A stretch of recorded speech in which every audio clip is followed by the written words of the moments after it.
برا وقت وہ شفاف آئینہ ہے جو بہت سے چہرے واضح کر دیتا ہے۔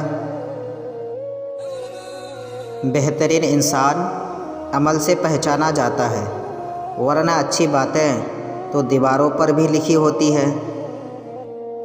لوگ ہمارے اندر ہمارا دکھ تلاش نہیں کرتے، صرف دو لوگ ان کو اس تماشے مقدر کی والے پہنچ ہوتے ہوتی ہیں، ہے جو ایک ہمارے وہ ساتھ ہو۔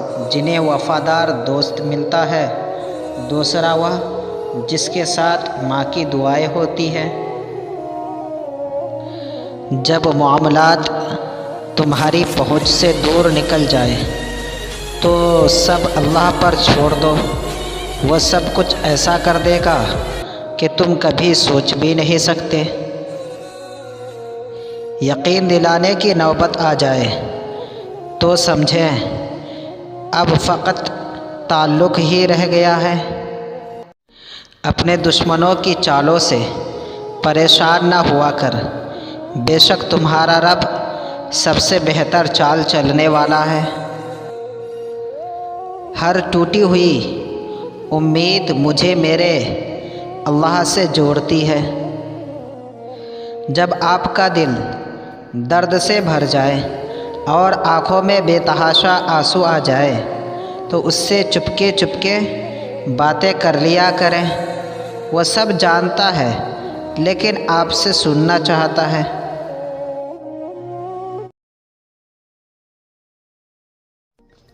جیسے نظر آنا چاہتے ہو ویسے بن جاؤ۔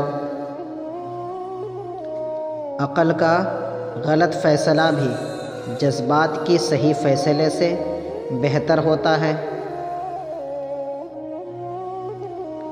تہذیب کا آغاز اس وقت ہوا جب کسی نے غصے میں آ کر پتھر کی بجائے لفظ سے وار کیا۔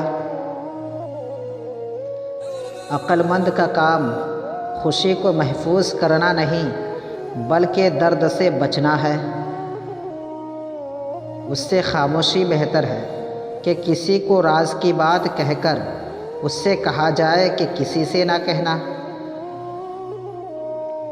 تم اللہ تعالیٰ کے ذکر میں دل لگا لو، سکون اور اطمینان تم سے دل لگا لے گا۔ کامیابی چاہتے ہو تو موقع دینے والے کو کبھی دھوکہ اور دھوکہ دینے والے کو کبھی موقع نہ دو۔ بغیر مفاد کے دوستی دنیا کی نایاب چیزوں میں سے ایک ہے۔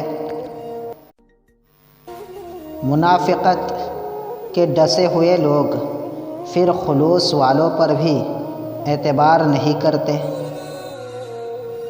جب غرض ہوئی تب پوچھ لیا، جب وقت ملا تب یاد کیا۔ اب اور حقیقت کیا لکھوں اس دور کے مخلص یاروں کی۔ گناہ نہیں چھوٹ رہا یہ فکر کی بات ہے، مگر ضمیر ملامت بھی نہیں کر رہا یہ خطرے کی بات ہے۔